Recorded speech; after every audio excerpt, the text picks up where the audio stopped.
Alright guys, welcome to Mrs. Dronda's Crash Course. In each of these videos, we're going to go over one quick topic that you'll need to know for your midterm.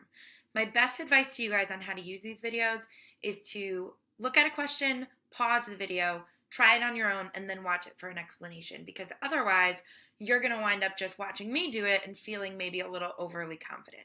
So as I work through these, pause the video, use them to interact, and as always, if you guys have questions, send them my way. In this video, we're going to talk about the different interest formulas that you might use depending on how something is compounded.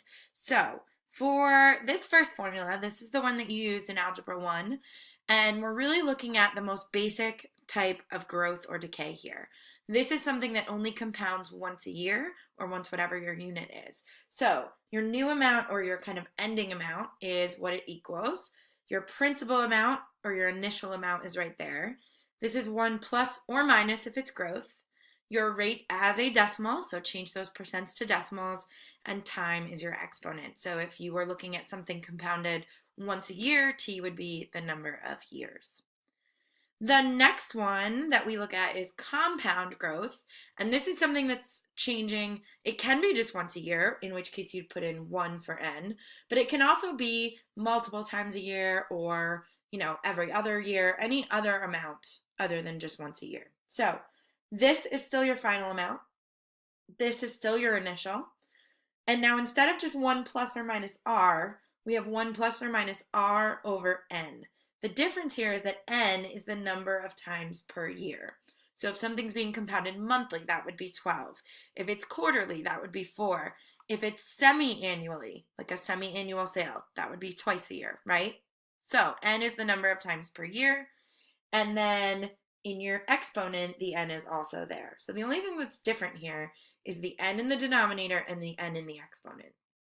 Now, this last one we only use for continuous growth. So you should see the word constantly or continuously. That's when you know that you're using this. So you still have here your final amount, your initial amount, E, which by the way is not a variable, it's a constant. On your calculator, it is the little E by the pi button, and then R and T. Now the one thing I would tell you guys, this rate is not 1 plus R or 1 minus R. This is just R. So if it's growth, that's going to be positive. If it's decay, that's going to be negative, and that's something to keep in mind. So like I said in the intro, what I would like you guys to do is look through these 3 problems, pause the video, try these on your own, and hit play when you feel ready to come back and take a look at them and see your formulas. Okay, so let's look at the first one. A house was purchased for $90,000 in 1995. The value of the home decreases 5% per year. So this tells me that this is just simple growth or decay, right? Once per year. What was it worth in 2020? So this is this formula right here because it's just simple exponential growth or decay. So this would be y equals your initial times 1 minus, because it's decay, and it's 5%, so 0.05, to the t. Now in this case, it says 2020, so you could plug in 25 years. I'm not worried about what that amount is. I think you guys can handle that, but the setup is where people are getting stuck. All right, next one. If you invest $25,000 in an account that gets 12% annual interest compounded quarterly, how much would you have in 10 years? So we're still going to have our initial amount. We're still going to have 1 plus because it's growth. We're still going to have 0.12. But instead of just having 0.12, because it's compounded quarterly, we're going to have that over 4, because 4 times per year, to the 4 times t, which is 10. And then you could just put that in your calculator. All right, and then the last one of these, and then we'll talk about the challenge one, was we've got this formula. It's the number of cars the dealership sold t years after the first year it was open. What information do you know about this scenario? So let's look at it. So what do I know? Okay, well, I know that my initial was 1440 cars.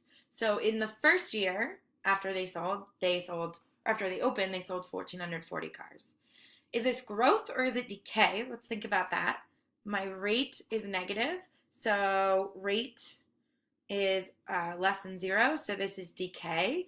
This is a business that is not growing, right? They're losing.